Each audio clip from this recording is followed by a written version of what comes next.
Hello students, शुरुआत करते हैं इनऑर्गेनिक केमिस्ट्री के पहले क्रूशियल स्टेपिंग स्टोन की, और यह है बेसिक इनऑर्गेनिक नॉमेनक्लेचर।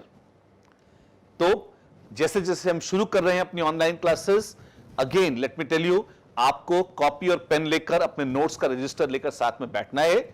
ऑल्दो हम आपको अपनी तरफ से प्रिंटेड नोट्स देंगे, लेकिन आपको भी अपने हाथ से नोट करने का अभ्यास होना चाहिए। हम क्वेश्चंस कराएंगे यहां, और वो क्वेश्चंस भी आपको लगातार जैसे जैसे आप सुन रहे हैं आपको सॉल्व करने हैं।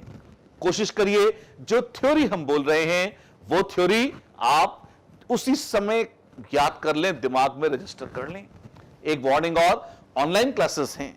ऑनलाइन क्लासेस में आपको लग सकता है आप घर पर बैठे हैं, बीच में पॉज कर दिया, पानी पीने चले गए, टॉयलेट चले गए, कुछ और काम से उठ गए ना। पूरी जिस सीरियसनेस के साथ आप अपनी क्लास में बैठकर सुनते थे, अगर उतनी ही सीरियसनेस के साथ आप इसको सुनेंगे तभी आपको इसका फायदा होगा। तो आपको बीच में उठना नहीं है, डिस्ट्रैक्ट नहीं होना है, इधर उधर नहीं जाना है। अगर आपको लगता है कि कुछ आपको दोबारा सुनना है, नोट कर लीजिए। जब पूरी क्लास खत्म हो जाएगी फिर आप रिवाइंड करके वहां से उस पॉइंट को दोबारा सुन सकते हैं, क्योंकि अगर लाइव लेक्चर्स भी हैं तो भी इनके एक कॉपी आपके पास आपके लर्निंग प्लेटफॉर्म पर व्यास के उपलब्ध रहेगी। तो that is not a loss, लेकिन पूरी सिंसियरिटी के साथ, पूरे मनोयोग के साथ और पूरे फोकस के साथ 2 पॉइंट्स क्या करना है। थ्योरी सुनते ही याद कर लेनी है, पहला पॉइंट। और दूसरा, क्वेश्चंस जो हम आपको दे रहे हैं या बोर्ड पे करा रहे हैं, अपनी कॉपी में लिख के आपको करने हैं, ऐसी हवा हवा में नहीं करने हैं। अगर ये 2 चीजें ध्यान रखेंगे तो आपको बहुत अच्छे से समझ में आएगा, राइट। तो पीरियोडिक टेबल वी अज्यूम कि आपको आता है, और पीरियोडिक टेबल में बहुत डीप चीजें नहीं, बस ये कि हाँ इसमें एलिमेंट्स होते हैं, ये होते हैं, इतना स्ट्रक्चर अगर आपको आता है तो उसके बाद की कड़ी है ये बेसिक इनऑर्गेनिक नॉमेनक्लेचर। आइए शुरुआत करते हैं इसकी। जैसा कि मैंने आपको बताया था, बेसिक इनऑर्गेनिक नॉमेनक्लेचर पहले भी मैं कह चुका हूं, एक बार फिर रिपीट कर देता हूं। ये एक ऐसा चैप्टर है जो हमारे भारत के केमिस्ट्री सिलेबस से गायब है। क्यों? 10th तक मानते हैं आगे पढ़ाएंगे, 11th 12th में, और 11th 12th वाले मानते हैं कि 8 9 10 में पढ़ाया जा चुका है, तो ये कहीं भी नहीं है। और एमएससी पीएचडी कर लेने के बाद भी लोग इसमें गड़बड़ी करते हैं, कॉन्फिडेंट महसूस नहीं करते। आपके लिए विशेष तौर पर यह चैप्टर मैंने बनाया है। मैंने तो वर्षों पहले बना लिया था स्टूडेंट्स के लिए, लेकिन अलग अलग जगह से इकट्ठा करके कंपाइल करके इसको सबसे पहले मैंने इंट्रोड्यूस किया, ताकि ये जो कमी थी वो पूरी हो जाए, और बच्चों के मन से जो इनऑर्गेनिक केमिस्ट्री का डर है, जैसे ही आप सुनते हैं मॉलिब्डेट आयंस या पायरोफॉस्फेट आयंस, तो क्या होता है, लोगों के होश फाख्ता हो जाते हैं कि अरे ये क्या आ गया। वो डर आपके मन से निकल जाएगा, इन नामों का डर आपके मन से निकल जाएगा, अगर आप हमारे साथ साथ ये छोटा सा स्वीट सा चैप्टर करेंगे जिसका नाम है बेसिक इनऑर्गेनिक नॉमेनक्लेचर। पूरे इनऑर्गेनिक रिएक्शंस में हर जगह ये काम आता है, तो ध्यान भटकने मत दीजिए और ध्यान से आइए, शुरुआत करते हैं इसकी। सिंपल इनऑर्गेनिक कंपाउंड्स जितने भी होते हैं उन सबके कोई ना कोई नाम होते हैं। अब ये नाम अलग अलग हिस्ट्री के साथ हैं। पहले तो क्या था, जिस तरह से माता पिता अपने बच्चों के नाम रखते हैं, उसी तरह से वैज्ञानिक अलग अलग नए नए एलिमेंट्स कंपाउंड्स के बड़े साहित्यिक से नाम रख दिया करते थे। जैसे जैसे कंपाउंड्स की संख्या बढ़ती गई, सैकड़ों हजारों लाखों में आती गई, वैसे वैसे लोगों को लगा कि अगर इनको रैंडमली नाम रखते जाएंगे तो बहुत गड़बड़ हो जाएगी। लाखों नाम रट पाना किसी इंसान के लिए इतना सरल नहीं है, सरल क्या नहीं है, संभव ही नहीं है। तो फिर धीरे धीरे सिस्टमैटिक नॉमेनक्लेचर के अटेम्प्ट्स करे गए। मजे की बात है कि वो नॉमेनक्लेचर जो आज से 200 साल पहले सिस्टमैटिक थी, जैसे जैसे नई नई खोजें केमिस्ट्री की होती गई, वैसे वैसे लगा कि नहीं ये उतनी सिस्टमैटिक नहीं है। कोई दूसरी नॉमेनक्लेचर आई, फिर तीसरी आई, चौथी आई। फिलहाल एक केमिस्ट्री की इंटरनेशनल बॉडी है IUPAC। उस IUPAC के रिकमेंडेशन से कुछ नॉमेनक्लेचर के नियम तय हुए हैं जो ट्रेडिशनल हैं, बड़े काम के हैं और सिस्टमैटिक साइंटिफिक माने जाते हैं। उनके आधार पर आइए शुरुआत करते हैं। सबसे पहले लिखिए, ब्रॉडली 2 क्लासेस हैं कंपाउंड्स की। कौन सी? कंपाउंड्स या तो आयनिक हो सकते हैं और या कोवलेंट हो सकते हैं। हो सकता है 10th में आपने आयनिक और कोवलेंट शब्द सुने हो, ठीक है। अब क्या इनकी नॉमेनक्लेचर भी अलग अलग होती है? हां, अब विद्यार्थी यहां पे कह सकते हैं कि हमको तो यही नहीं पता कि कौन आयनिक है और कौन कोवलेंट। अगर हमको आयनिक और कोवलेंट ही नहीं पता तो अब हम इनके अलग अलग नॉमेनक्लेचर कैसे आइडेंटिफाई करेंगे? तो मैं आपको एक बहुत ही सिंपल लेकिन अप्रोक्सीमेट मेथड बताता हूं। ध्यान रखिएगा, जो मैं आपको बता रहा हूं वो अप्रोक्सीमेट ही है, सिर्फ लेकिन बड़ा आसान है आपके लिए, आप तुरंत आइडेंटिफाई कर लेंगे। कैसे कर लेंगे? आप ये देखिए, अगर आपके पास जो कंपाउंड दिया हुआ है उसमें मेटल और नॉन मेटल है, जो भी कंपाउंड आपके पास दिया हुआ है उसमें एक मेटल और एक नॉन मेटल है, और पीरियोडिक टेबल में आपने मेटल्स और नॉन मेटल्स के बारे में पढ़ा है, एटलीस्ट बहुत डिटेल्स आपको नहीं भी पता हो तो आपको 10 तक की पढ़ाई में भी पता होता है कि भाई दो तरह की चीजें होती हैं, मेटल्स होते हैं, नॉन मेटल्स होते हैं, थोड़े बहुत मेटलॉइड्स भी आते हैं बीच में, व्हाटएवर। तो अगर आपके पास एक मेटल और एक नॉन मेटल है तो आप मान लीजिए कि वो कंपाउंड आयनिक है। क्या हमेशा ऐसा होता है? बिल्कुल ईमानदारी से कहूं तो जैसे जैसे आप चैप्टर आगे बढ़ेगा, आप केमिकल बॉन्डिंग पढ़ेंगे, आप ये भी पाएंगे कि मेटल्स के साथ भी कोवलेंट कंपाउंड्स बन सकते हैं। मैं उस पचड़े में आपको अभी घसीटना नहीं चाहता। वी आर कीपिंग नॉमेनक्लेचर की दृष्टि से हम इसको बड़ा सिंपल रख रहे हैं कि अगर मेटल प्लस नॉन मेटल है, जैसे जैसे अगर किसी ने कहा साहब NaCl है या CaCl2 है या AlBr3 है या SnCl4 है, तो आप इनको पूरी बेशर्मी से आयनिक मान लीजिए। ध्यान रखिएगा, बाद में हो सकता है आप पढ़ें तो पता लगे कि ये बाद वाले कंपाउंड्स थोड़े कोवलेंट माने जाते हैं, पर वो बात की बात है। नॉमेनक्लेचर की दृष्टि से इनका नियम वही होता है जो आयनिक कंपाउंड्स का होता है। और जो कोवलेंट हैं जिसमें आपके पास नॉन मेटल्स हैं प्लस मेटलॉइड्स हैं, तो जरूरी है मेटलॉइड्स हो? नहीं, जैसे दोनों नॉन मेटल भी हो सकते हैं, जैसे HCl या SOCl2, सल्फर, ऑक्सीजन, क्लोरीन, तीन है इसमें तो, और तीनों नॉन मेटल्स हैं। तो ये कैसा है? ये श्योर शॉर्ट कोवलेंट है। या P4 फास्फोरस सारा का सारा कैसा है? कोवलेंट है। या नॉन मेटल है तो चारों नॉन मेटल है, मतलब कोवलेंट कंपाउंड है। या P4O10, ये सारे के सारे कंपाउंड्स कैसे हैं? कोवलेंट हैं। और क्योंकि कोवलेंट कंपाउंड्स की नॉमेनक्लेचर बड़ी आसान होती है, इसी से हम शुरू करते हैं। सिस्टमैटिक नाम कोवलेंट बाइनरी कंपाउंड्स के ही लिखेंगे हम। क्या क्या क्या? कोवलेंट, एक नया शब्द बोला है मैंने अभी, बाइनरी। ये बाइनरी कंपाउंड कौन सा होता है? लिखिए, a compound which contains only 2 elements is called binary compound. क्या क्या क्या?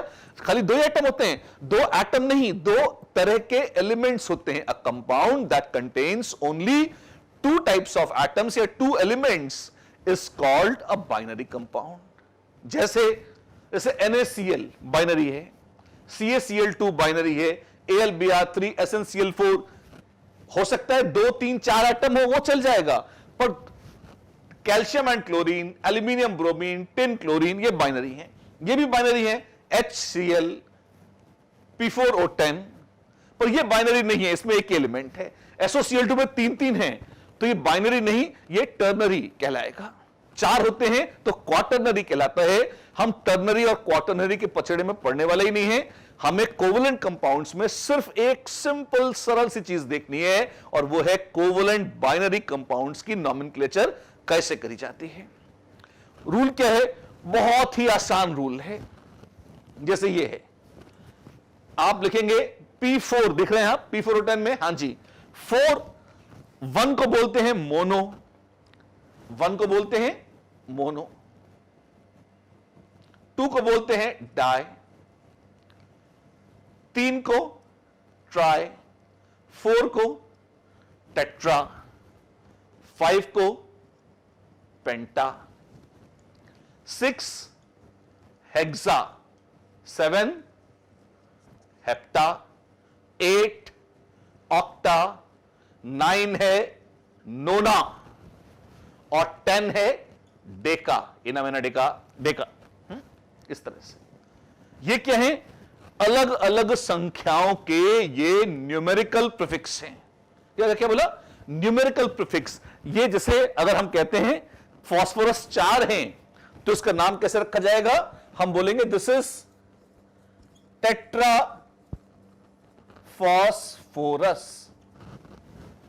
अच्छा, जो पहले आया उसको पहले फास्फोरस था, तो यहां पर है एलिमेंट का नाम, और एलिमेंट के नाम के पहले हमने लिख दिया कि भैया एक मॉलिक्यूल में उस एलिमेंट के कितने एटम्स हैं। टेट्रा फास्फोरस, ऑक्सीजन 10 है, डेका ऑक्साइड, ध्यान से देखिए, डेका ऑक्साइड। अब इसमें क्या किया है, जो रूल है वो ये कहता है जो बाद में आ रहा है उसके नाम में आइड लगा दीजिए। तो रूल्स क्या होंगे, अगर आपके पास एक कोवलेंट बाइनरी कंपाउंड है तो first point you should write down, the name will consist of 2 words.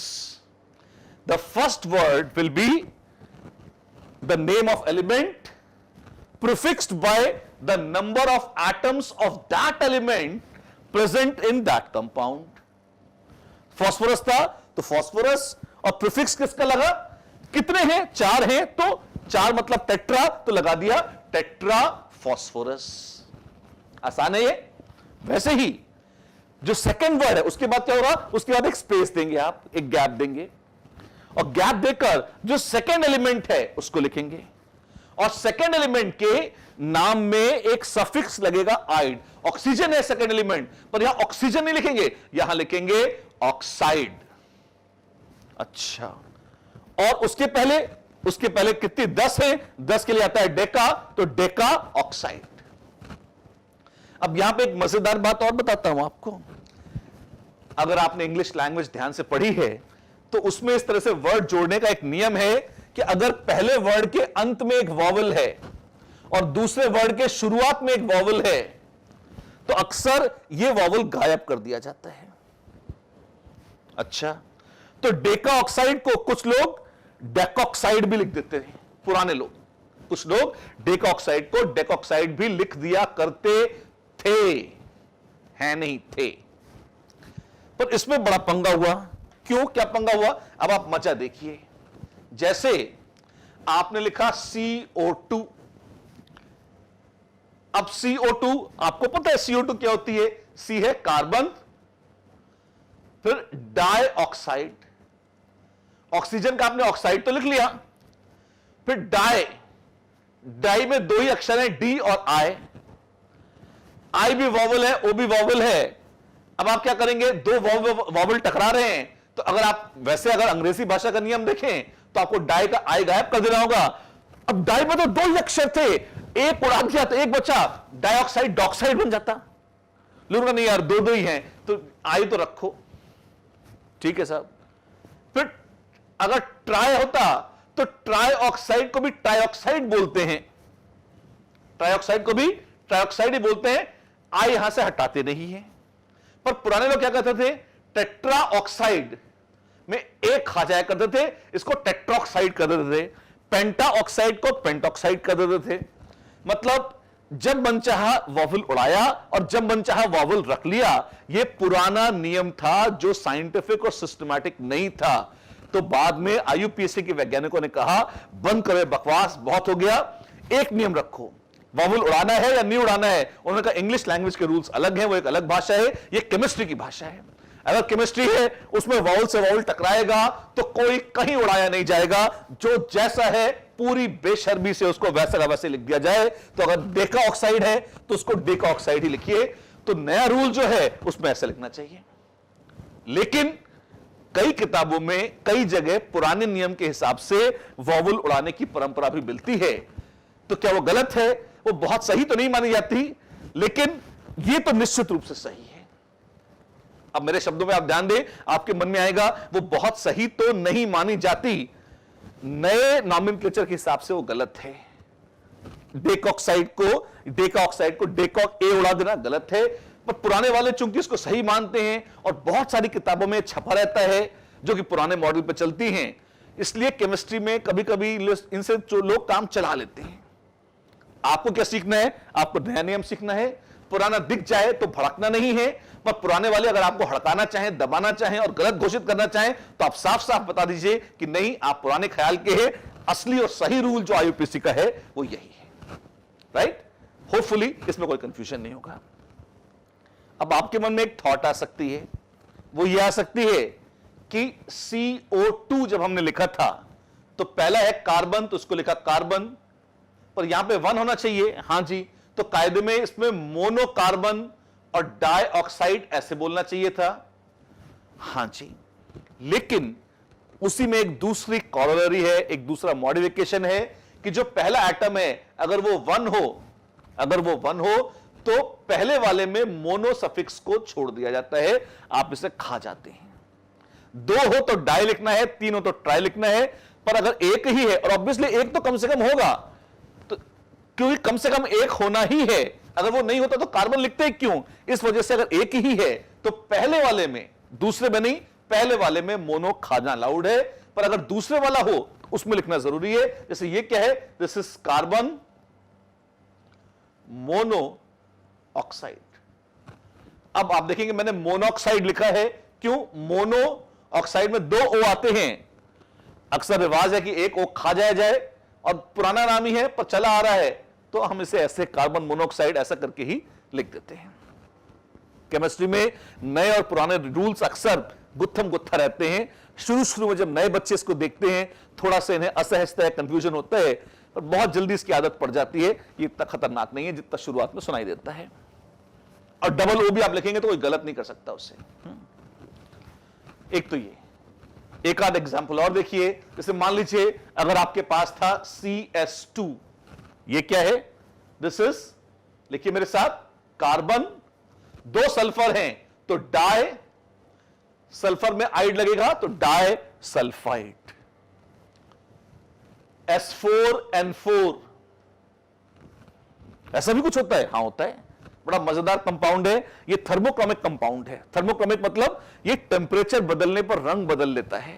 बहुत मजेदार कंपाउंड है, कभी विस्तार से पढ़ेंगे जब नाइट्रोजन फैमिली पढ़ रहे होंगे या सल्फर फैमिली पढ़ रहे होंगे। पर यहां पे देखिए, ये इसका नाम क्या होगा? This is tetra sulphur, tetra nitride. Nitrogen से बन गया आइड लगा के nitride, tetra sulphur, tetra nitride. इस तरह से we can go on and on, कई सारे, जैसे N2O5, डाई नाइट्रोजन पेंटा ऑक्साइड। कई बार पेंटाऑक्साइड को लोग पेंटॉक्साइड बोल देते हैं, आप पेंटॉक्साइड भी लिख सकते हैं, कोई दिक्कत नहीं है। पुराना नाम है, नया ऐसे लिखना चाहिए। NO2 नाइट्रोजन डाइऑक्साइड, इस तरीके से लिखा जाता है। ध्यान रखिएगा, NO, this is nitrogen mono oxide, या एक ओ उड़ा भी सकते हैं चाहेंगे तो।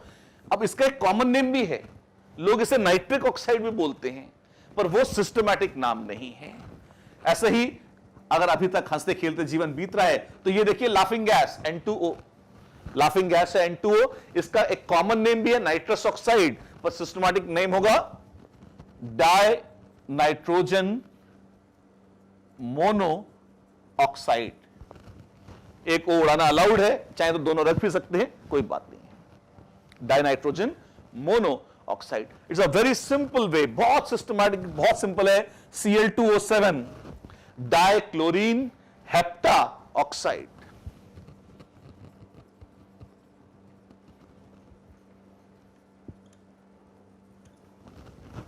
इस तरीके से आप, you can go on and on, आप चलते जा सकते हैं, आपको कोई दिक्कत इसमें नहीं आएगी। ये थी कहानी किसकी? सिंपल बाइनरी कोवेलेंट कंपाउंड्स की। यहां पर मैं आपको बताना चाहता हूं, 2 बड़े इंपॉर्टेंट नाम हैं जो टर्नरी कंपाउंड्स के कॉमन नेम्स से मैं आपको बता रहा हूं, वो आप याद कर लीजिएगा। SOCl2 थायोनाइल क्लोराइड, और एक है SO2Cl2 जिसको हम बोलते हैं सल्फ्यूराइल क्लोराइड। एक है थायोनाइल क्लोराइड और दूसरा है सल्फ्यूराइल क्लोराइड। ये भी आपको याद होने चाहिए, ये याद करने पड़ेंगे, इसका कोई इलाज नहीं है, तो आप इन्हें अलग से याद कर लीजिएगा, ये बार बार दर्शन देंगे तो अच्छे से देखकर नमस्कार कर लीजिए और कब्जे में ले लीजिए। राइट, चलिए अब हम बात करते हैं आयनिक कंपाउंड्स की। आयनिक कंपाउंड्स बहुत ही सरल हैं और बड़े सुंदर हैं। कैसे, आइए देखिए। आयनिक कंपाउंड्स के रूल्स क्या हैं? Rule number 1, first cation is written and then anion. I hope you understand कि आयनिक कंपाउंड में दो आयंस होते हैं, पॉजिटिव चार्ज वाला कैटायन और नेगेटिव चार्ज वाला एनायन। हमेशा पहले लिखा जाता है कैटायन और उसके बाद लिखा जाता है एनायन। तो cation is always written first followed by anion. जैसे अगर आपके पास है कैल्शियम और आपके पास है फॉस्फाइड, तो पहले कैटायन फिर एनायन, फिर उसके बाद क्या होता है, टोटल चार्ज 0 होना पड़ेगा। तो कितने कैटायन लें और कितने एनायन लें, उसकी एक बड़ी अच्छी सी ट्रिक है। ऐसे क्रॉस मल्टीप्लाई कर दीजिए, इसका चार्ज इसके चरणों में, इसका चार्ज इसके चरणों में, चरण एक्सचेंज, है ना। तो ये फॉर्मूला बन गया Ca3P2। क्या बन गया? Ca3P2। और अगर ये थोड़ा कॉम्प्लिकेटेड हो, कैसे? जैसे मान लीजिए अगर होता आपके पास मैग्नीशियम और होता PO4 3-, ओ वाह, तब क्या होता, ये इधर और ये इधर, तो बन जाता Mg3PO4। इसको पूरे को ब्रैकेट में रख दीजिए होल्ड वाइज। अच्छा, ऐसे, हां जी। या एक ऐसा भी आयन होता है एजाइड आयन, मान लीजिए ये है और आपके पास है मर्क्यूरस, तो क्या होगा 1 और 2, तो Hg2N3 hold twice. N3 hold twice को N6 मत कर दीजिएगा, N6 कुछ नहीं होता, पर N3 होल्ड ट्वाइस होता है। इस तरह से तो अगर मोनोएटॉमिक है, अगर एक ही एटम है तो बस उसी में नीचे 1 2 3 लगा दीजिए, और अगर एक से ज्यादा एटम्स हैं तो ब्रैकेट में रखकर ब्रैकेट के बाहर जो 2 या 3 या 4 लगाना है, इस तरह से लगाया जाएगा। इस तरह से आप आयनिक कंपाउंड्स के फॉर्मूले बड़े आराम से लिख सकते हैं। ये फॉर्मूला है, हां जी। दो चीजें सीखनी है, एक तो फॉर्मूला लिखना और दूसरे नाम लिखना। नाम कैसे लिखा जाएगा? नाम भी बहुत ही आसान है, पहले कैटायन का नाम लिखेंगे और बाद में एनायन का। जैसे कैल्शियम फॉस्फाइड, मैग्नीशियम ऑर्थोफॉस्फेट, या मर्क्यूरस एजाइड, इसमें डाई ट्राई टेट्रा नहीं लगाते। जो एक बड़ी बात है जो कोवलेंट और आयनिक में अलग है, वो ये कि कोवलेंट में डाई ट्राई टेट्रा ऐसे लगाया करते थे, आयनिक में कोई नहीं। हम ये मान के चलते हैं कि केमिस्ट्री के विद्यार्थी को पता है कि इस कैटायन पर इतना चार्ज है, इस एनायन पर इतना चार्ज है, और वो ऐसे चरण एक्सचेंज करके चार्ज अपने आप ही सेट कर लेगा। वैसे लोग ये मानते हैं, होता नहीं, अलग बात है, पर हमारे केस में हो जाएगा। आपको जब तक हम खत्म करेंगे सब पता लग जाएगा। अब आपके दिमाग में एक डाउट आ रहा होगा, और वो ये कि मैंने जल्दी जल्दी इसका नाम फॉस्फाइड, इसका ऑर्थोफॉस्फेट, इसका एजाइड, ये नाम मैं बोल के निकल गया, ये नाम कहां से आ गए, ये कैसे पता लगेंगे? तो जी बच्चा वो पूरा चैप्टर ही यही है, हमें इसी को सीखना है। तो अब हम अगली कड़ी पे जो आएंगे वो ये कि सब कैटायन का नाम कैसे रखा जाता है और एनायन का नाम कैसे रखा जाता है, इसको आइए अब हम बहुत ही डिटेल में विस्तार से देखते हैं। बहुत मजेदार पोर्शन है, आपको बहुत मजा आएगा, ध्यान से सुनिए। हमने तो अभी शुरुआत में क्या कहा है, अभी तक हमने सिर्फ ये सीखा है कि अगर आयनिक कंपाउंड है तो मेरे पास एक कैटायन होगा, एक एनायन होगा। कैटायन एनायन को लिखेंगे, पहले कैटायन को लिखेंगे फिर एनायन को। फॉर्मूला कैसे लिखेंगे? एक्सचेंज करके लिख देंगे इस तरीके से। और नाम भी जब लिखेंगे तो पहले कैटायन का नाम, फिर स्पेस, और फिर एनायन का नाम, ऐसे लिख देंगे। पर अगला प्रश्न यह है कि कैटायन का नाम, उसके नियम क्या हैं, और एनायन का नाम, उसको लिखने के नियम क्या हैं। ये दोनों नियम आइए एक एक करके अब हम देखते हैं। तो पहली चीज, नेमिंग द कैटायन। कैटायन को कैसे नाम रखा जाएगा, या कैटायन का नाम कैसे रखा जाएगा? तो देखिए, कैटायंस दो तरह के होते हैं। कौन से? कुछ कैटायंस होते हैं जो मेटालिक कैटायंस होते हैं, और कुछ कैटायंस होते हैं जो नॉन मेटालिक कैटायंस होते हैं। तो मेटालिक कैटायंस का नाम कैसे रखा जाता है? आप नोट्स में अपने लिखिए कि cations are of two types. लिखिए, cations are of two types. फटाफट लिखिए तेजी से। Number 1, metal cations. Number 1, metal cations, and number 2, non metallic cations, non metallic cations के दोनों के रूल्स अलग हैं, मिलते जुलते हैं, पर थोड़ा सा फर्क आता है। पहले कॉमन पॉइंट और फिर अनकॉमन। लिखिए rule number one. Rule number one, पहले शुरुआत कर लेते हैं मेटल कैटायंस से, है ना। तो for metal cations comma the name of metal is written as it is. The name of metal is written as it is. जैसा मेटल का नाम है वही मेटल कैटायन का नाम है। क्या क्या क्या क्या? ये बहुत ही आसान, बहुत सुंदर रूल है। आप देखिए, जैसे अगर Na+ है, सोडियम मेटल का नाम है सोडियम, तो Na+ का भी नाम सोडियम आयन है। दैट्स इट, कोई परिवर्तन नहीं। मैग्नीशियम कैटायन है, इसका नाम क्या है? Magnesium ion. तो जब आप आगे लिखेंगे, जैसे सोडियम क्लोराइड है, तो इसमें सोडियम बस, आगे एनायन का नाम आ जाएगा। तो जो है मेटल का नाम वही है उसके कैटायन का नाम। इससे आसान कोई रूल नहीं हो सकता। तो आपको अगर पीरियोडिक टेबल में मेटल कैटायंस या मेटल्स के एलिमेंट्स के नाम याद हैं, तो जैसा है मेटल वही नाम होगा उसके कैटायन का। क्या सबके लिए यह सच है? नहीं। क्यों? कुछ गड़बड़ भी होती है। हां, क्या गड़बड़ होती है? जो शुरुआत के मेटल्स हैं एस ब्लॉक के, वो तो बड़े शरीफ हैं। शरीफ मतलब उनके ऊपर एक ही चार्ज होता है। जैसे सोडियम पर +1 ही होगा, पोटेशियम पर +1 होगा, कैल्शियम पे सिर्फ +2 होगा और कुछ नहीं होगा। लेकिन कुछ बदमाश कैटायंस भी होते हैं, जैसे टिन है। टिन +2 भी होता है और टिन +4 भी हो सकता है। जैसे आयरन है, आयरन +2 भी होता है और आयरन +3 भी। अब ऐसे केस में इनके नाम कैसे रखे जाएंगे? इसके लिए भी आईयूपीसी ने बहुत ही आसान रूल बनाया है, और वो ये है कि जो है इनके ऊपर चार्ज, वही संख्या रोमन नंबर्स में ब्रैकेट में इनके बाद लिख दो। जैसे दिस इज टिन 2 कैटायन,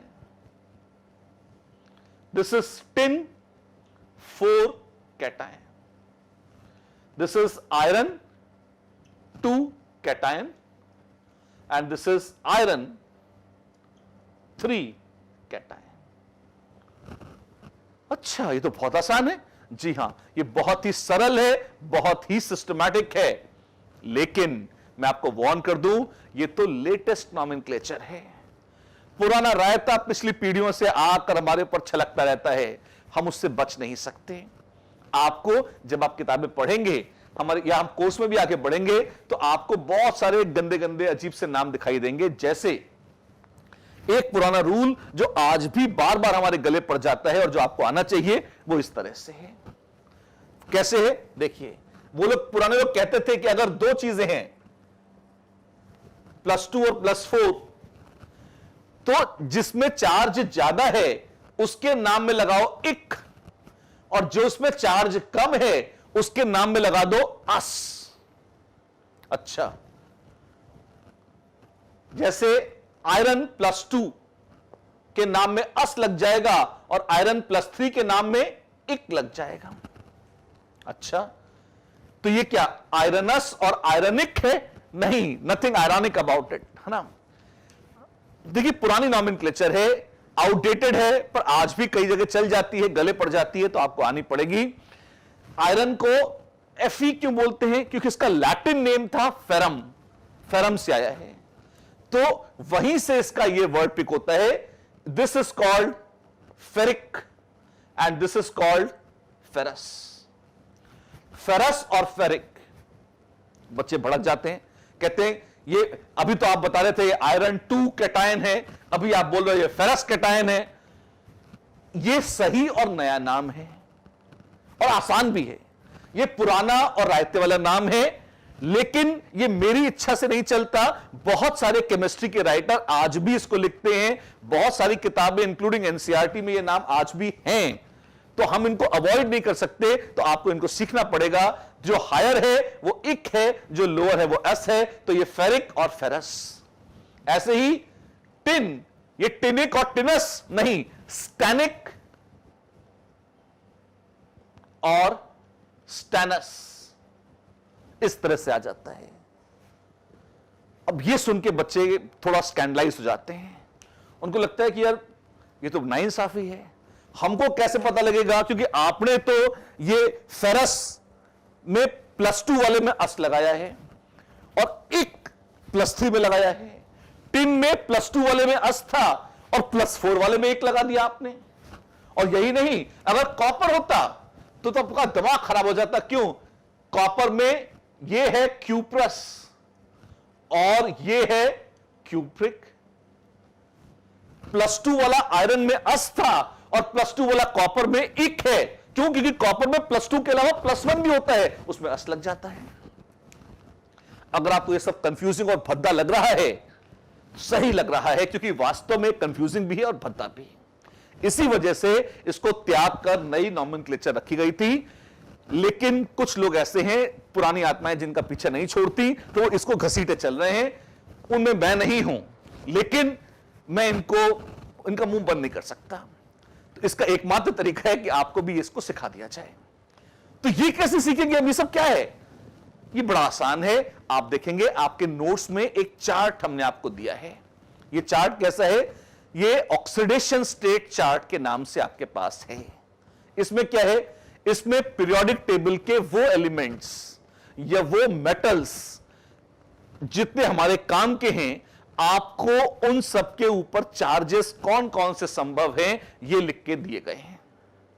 आपको क्या करना है? आपको इसे याद कर लेना है, रटना होगा। केमिस्ट्री में ऑल्दो बहुत लोग बोलते हैं बहुत कुछ रटना है, एज सच मैं आपको 4-5 पन्नों से ज्यादा नहीं रटाऊंगा, पर उसमें से पहला पन्ना यही है, आपको नाम याद करने पड़ेंगे और नाम के साथ साथ आपको यह पता होना चाहिए कि किसके ऊपर कितना कितना चार्ज संभव है। यदि यह आपको याद नहीं है तो फिर आपको आगे बहुत दिक्कत आएगी। बहुत सारे बच्चे टीचर्स को भी यह याद नहीं होता, यह मुझे पता है, और वो टीचर्स लगातार फिर इससे भागते रहते हैं, हैरान होते हैं, रिएक्शन से डरते रहते हैं। क्यों? क्योंकि उनको हवा नहीं लगती क्या हो गया। तो इसलिए आपको अगर इस स्थिति से बचना है तो आपको सबसे पहले ये चार्ट बैठ के याद करना होगा। तो आज का पहला होमवर्क क्या है? ऑक्सीडेशन स्टेट चार्ट, जो आपको नोट्स में सप्लाइड है, और उसमें कोई नई डिस्कवरी नहीं है। मेरा काम इतना ही है कि गलतियां और कचरा हटाकर मुद्दे की बात मैं आपके सामने रख दूं, तो वो काम की बात मैंने आपको एक चार्ट में लिख के दे दी है। वो चार्ट आपको प्रॉपर्ली याद करना है कि कौन कौन से मेटल्स जो हमारे काम के हो सकते हैं, उनमें से किस किस मेटल के ऊपर कितना कितना चार्ज हो सकता है। और उसको भी याद करने का एक बहुत अच्छा तरीका मैं आपको बताता हूं। आप देखो मेरे साथ ध्यान से, आपको बहुत मजा आएगा। आप उसमें देखो, ग्रुप 1 पे हमेशा +1 है, ग्रुप 2 पे हमेशा +2 है। ये तो एस ब्लॉक था। जो पी ब्लॉक वाले हैं, पी ब्लॉक में हमेशा ऑल्टरनेट चार्ज ही होता है। ऑल्टरनेट मतलब एक छोड़कर, जैसे टिन है, टिन अगर +2 है तो फिर +4 होगा, वो +3 या +1 नहीं हो सकता। बिस्मत अगर +5 है तो वो +3 हो सकता है, लेकिन +4 या +2 नहीं होगा। अब आप कहेंगे तो इसका मतलब बिस्मत +5 भी है, +3 भी, तो +1 भी हो सकता है? नहीं होता। क्यों नहीं होता? नहीं होता। भगवान की मर्जी, प्रभु की लीला यह है। इसीलिए मैंने आपको साफ साफ शुरू में कहा था, वो चार्ट आपको याद करना होगा, क्योंकि आपको पता ही करना होगा कि कौन होता है और कौन नहीं होता। इसको आप प्रिडिक्ट नहीं कर सकते। हां, उस रटने में कंफ्यूजन कम हो जाएगा अगर आपको यह पता हो कि पी ब्लॉक में जिन ग्रुप्स का नंबर ऑड है, मेरी बात बहुत ध्यान से सुनिएगा, जिन ग्रुप्स का नंबर ऑड है वो हमेशा ऑड ऑक्सीडेशन स्टेट दिखाते हैं पी ब्लॉक में, और जिन ग्रुप का ऑक्सीडेशन नंबर इवन है, सॉरी, जिन ग्रुप्स का ग्रुप नंबर इवन है वो हमेशा इवन रहते हैं। जैसे मैं सारे एग्जांपल लेता हूं, आपको बिल्कुल क्लियर हो जाएगा। जैसे एल्यूमिनियम है, एल्यूमिनियम का खानदान कौन सा है? 13th। इसमें से 10 हटा दीजिए, बचा 3, तो एल्यूमिनियम पे चार्ज होता है +3। Aluminium, gallium, indium, thallium +3 +3 +3 +3। अब इंडियम और थैलियम +3 के अलावा ऑल्टरनेट चार्ज +1 में भी रह लेते हैं। ये अलग से सूचना उस चार्ट में लिखी हुई है, आप देखेंगे, पर वो +2 या +4 में नहीं है।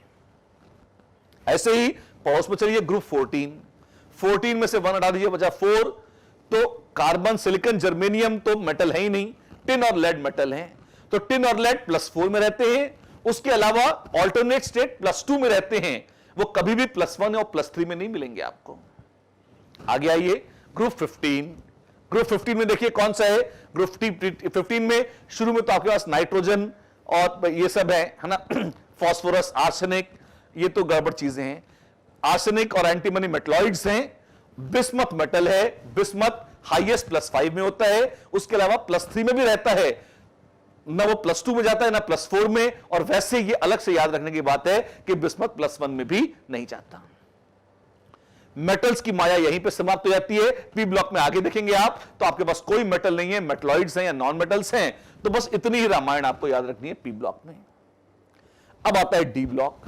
डी ब्लॉक बहुत मजेदार है, क्योंकि डी ब्लॉक के उस चार्ट में अगर आप देखेंगे तो पहली बात तो कॉम्पिटिटिव एग्जाम के सिलेबस में सिर्फ फर्स्ट ट्रांजिशन सीरीज है।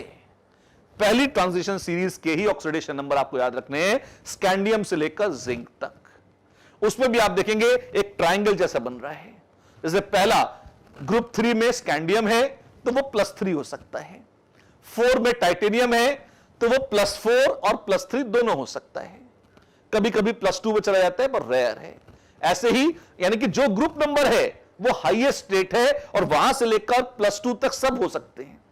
वेनेडियम 5th ग्रुप है तो +5, +4, +3, +2 ये सब हो सकता है। क्रोमियम 6th है और ये देखना भी आसान है। आप देखिए स्कैंडियम, मैं आपको एक ट्रिक बताता हूं याद रखने की, बड़ी अच्छी ट्रिक है। Scandium, titanium, vanadium, chromium, manganese. Scandium में देखिए खोपड़ी देखिए, ये +3 हो सकता है। टाइटेनियम +4 हो सकता है। वेनेडियम तो खुद ही 5 है। क्रोमियम देखिए ये 6 हो जाता है। मैंगनीज देखिए ये Mn है और अगर ध्यान से देखिए तो ये टुकड़ा कैसा है, ये 7 है ना। तो अगर आप देखें तो शुरू के तो डी ब्लॉक के अक्षरों में ही छुपा हुआ है कि वो हाईएस्ट कौन सी स्टेट में जाते हैं, +3, +4, +5, +6, +7 और यहां से लेकर +2 तक सब संभव है। जैसे स्कैंडियम +3 है, मुश्किल से ही पर वो +2 में चला जाता है। टाइटेनियम 4, 3, 2, वेनेडियम 5, 4, 3, 2, क्रोमियम 6, 5, 4, 3, 2, मैंगनीज 7, 6, 5, 4, 3, 2 ये सारे अलग अलग ऑक्सीडेशन स्टेट्स में रह सकता है। ऑक्सीडेशन स्टेट क्या है, रफली इसे आप फिलहाल चार्ज मान लीजिए, वैसे तो इमेजिनरी चार्ज होता है, आगे कहीं अलग से पढ़ाएंगे इसको, लेकिन अभी नॉमेनक्लेचर के पर्पस से आप मान लीजिए कि कितना चार्ज प्लस अपने ऊपर रख सकता है, उसको हम ऑक्सीडेशन स्टेट बोल रहे हैं। आगे ग्रुप 8, 9, 10 भी आएंगे पर चार्जेस 8, 9, 10 नहीं होते। अब आयरन आप देखेंगे तो आयरन अब हाईएस्ट +6 तक जा सकता है। कोबाल्ट, निकल +5, +4, कॉपर +3 और जिंक +2, बस इतना ही आता है। इसमें भी ध्यान रखिएगा हर स्टेट, जैसे हमने कहने को कह दिया कि मैंगनीज +7 से लेकर +2 तक जाता है, पर आपको अधिकांश ऑक्सीडेशन स्टेट्स, अधिकांश चार्जेस मैंगनीज के बड़े रेयर हैं। जैसे मैंगनीज +5 आमतौर पे आपको नहीं मिलेगा।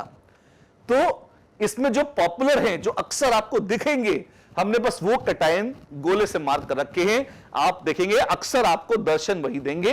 दैट्स इट, ये याद होना चाहिए। हाँ, ये याद कर लीजिएगा, आपके काम आएंगे। तो अलग अलग कैटायन कौन कौन से चार्ज धारण करके आपके सामने प्रकट हो सकते हैं, वो सब हमने आपको इस चार्ट में लिख कर दे दिए हैं। और ये चार्ट इकट्ठा हमने किया है, इसमें हमारा कोई दोष नहीं है, बनाया ईश्वर ने इनको ऐसा है, और ईश्वर की इच्छा हमने समराइज करके एक चार्ट में आपके सामने इस प्रकार प्रस्तुत कर दी है। यदि ये आपको आता है तो आपको आता है कि मेटल कैटायंस के नाम कैसे रखे जाएंगे नई नॉमेनक्लेचर के हिसाब से। पुराने के हिसाब से हायर वाले में इक और लोअर वाले में अस लगेगा। इसमें खतरनाक क्या था, इसमें खतरनाक यह है कि कभी कभी 3 तरह के कैटायन हो जाते हैं, जैसे टाइटेनियम +3, +4 और +2। तो किसे टाइटैनिक कहेंगे और किसे टाइटेनस कहेंगे। टाइटैनिक तो डूब चुकी है, तो 3 कैटायन है, तो इक किस में लगाएंगे, अस किस में लगाएंगे, इसका कोई हिसाब किताब नहीं है। इसमें तो जो वैज्ञानिकों को पहले दिख गया उसमें उन्होंने इक लगा दिया, दूसरे में अस लगा दिया और तीसरा गया भाड़ में, ऐसा मान लेते हैं। तो चूंकि वो अनसिस्टमैटिक है, गड़बड़ है, इसीलिए इसको रिजेक्ट करके ये नई नॉमेनक्लेचर बहुत ही सरल और बड़ी सिस्टमैटिक अब प्रकाश में आई है और अब काम में लाई जाती है। ये था पहला हिस्सा किसका, कि मेटलिक कैटायंस का नाम कैसे रखा जाता है। And let's talk about non metallic cations. Non metallic cations ये होते कैसे हैं, आइए कुछ एग्जांपल्स देते हैं। जैसे अगर मान लीजिए आपके पास NH4+ है, अच्छा, तो इसमें नाइट्रोजन और हाइड्रोजन दोनों नॉन मेटल्स हैं, तो ये कैसा है, ये एक नॉन मेटालिक कैटायन है। ये कैसे बनते हैं, वेल पहले तो इनके नाम का एक नियम लिखिए। नियम है कि नॉन मेटालिक कैटायंस के नाम में नियम लगेगा। क्या क्या क्या क्या नियम है कि इनके नाम के सफिक्स में नियम लगेगा। मतलब मैं आपको एग्जांपल देता हूं, जैसे NO+ या NO2+, दिस इज नाइट्रोनियम, मैंने कहा था नियम है। ऐसे ही this is nitrosonium. Actually this suffix has been derived from Sanskrit only, तो नाइट्रोसोनियम, नाइट्रोनियम। ऐसे ही इसका नाम कैसे है, ये भी बहुत मजेदार है, इस पर भी आता हूं, पर पहले ये थोड़े से क्या याद करने वाले नाम हैं। NO+, NO2+ ये आपको याद ही रखने पड़ेंगे, नाइट्रोनियम और नाइट्रोसोनियम, तो ये आप याद कर लीजिए। अब कुछ बड़े पॉपुलर नाइट्रोजन बेसेस होते हैं, क्या, जैसे अमोनिया है। अमोनिया जिसमें एक नाइट्रोजन है, कई बार लोग इसमें H+ जोड़ देते हैं, और जब H+ जोड़ेंगे तो इसी में आपने H+ जोड़ा और N 1 की 1, हाइड्रोजन 3 की 4 हो गई, और अब +1 चार्ज आ गया, ये क्या बन गया, अमोनिया, से ये बन गया अमोनियम। ऐसे ही एक एग्जांपल है N2H4, ये कहलाती है हाइड्रोजीन। हाइड्रोजीन पता नहीं आपने पहले सुनी है नहीं, पर ये रॉकेट्स में फ्यूल के तौर पे काम में आती है। रॉकेट छोड़ते हैं तो आपने देखा होगा बहुत सारी आग निकलती है पीछे, तो हाइड्रोजीन फ्यूल के रूप में जलाई जाती है उसमें। और अगर इसी में एक H+ जोड़ दें, N2 का 2, हाइड्रोजन 4 की हो जाएंगी 5, चार्ज प्लस, और नाम बन गया हाइड्राजीनियम। इस तरह से।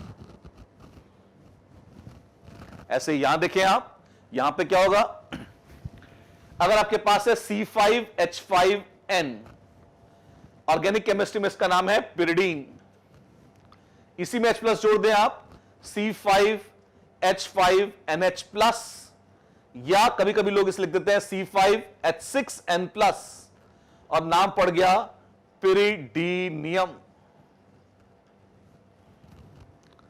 अमोनिया से अमोनियम, हाइड्रोजीन से हाइड्रोजीनियम, पिरिडीन से पिरिडीनियम। ऐसे ही एनिलीन हो तो एनिलीनियम। अब ये ऑर्गेनिक केमिस्ट्री आ जाती है। अगर वहां पे आपको अमीन्स वगैरह के नाम पता है, कि जैसे मिथाइल अमीन, मिथाइल अमोनियम, डाइमिथाइल अमीन से बन गया डाइमिथाइल अमोनियम। हर में ईएम ईएम ऐसे ही लगता जाएगा, और 1,1H+ जुड़ता जाएगा। ऑर्गेनिक कैटायंस के नाम होते हैं, हमारे इतने काम के नहीं है इनऑर्गेनिक केमिस्ट्री में, तो हम बहुत स्ट्रेस इन पर नहीं देंगे, लेकिन नॉनदलेस नॉमेनक्लेचर का नियम इतना ही है, बड़ा आसान है, बड़ा सुंदर है, और ये आपको पता होना चाहिए। एक छोटी सी चीज, H3O+,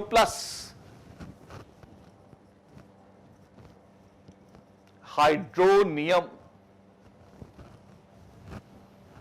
पानी हाइड्रो, उसी से बनाया हाइड्रोनियम, ऐसे बना देते हैं। इस तरह से नॉन मेटल कैटायंस के नाम रखने का नियम है। मेटल्स और नॉन मेटल्स दोनों ही कैटायंस को हमने देखा, और इसी के साथ कैटायंस की हमारी यह श्रृंखला समाप्त होती है। हाँ, एक छोटी सी चीज और बता दूं आपको, बड़ा स्पेशल कैटायन है H+। पता है H+ का नाम क्या है? आप इसे हाइड्रोनियम कहते शायद, वो तो वहां चला गया। ये क्या है? इसको सिर्फ प्रोटॉन बोल देते हैं। क्यों? हाइड्रोजन एटम में क्या है? न्यूक्लियस में एक प्रोटॉन, गोल गोल चक्कर काटता हुआ एक इलेक्ट्रॉन, इलेक्ट्रॉन हटा दिया, H+ बना। H+ is also called a proton sometimes। तो ये एक ऑफ ट्रैक नाम है।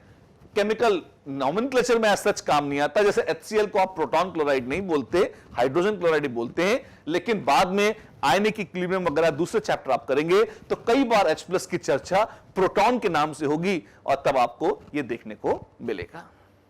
अगली कड़ी होगी एनायंस। तो आइए बात करते हैं अब अगली कड़ी में एनायंस की।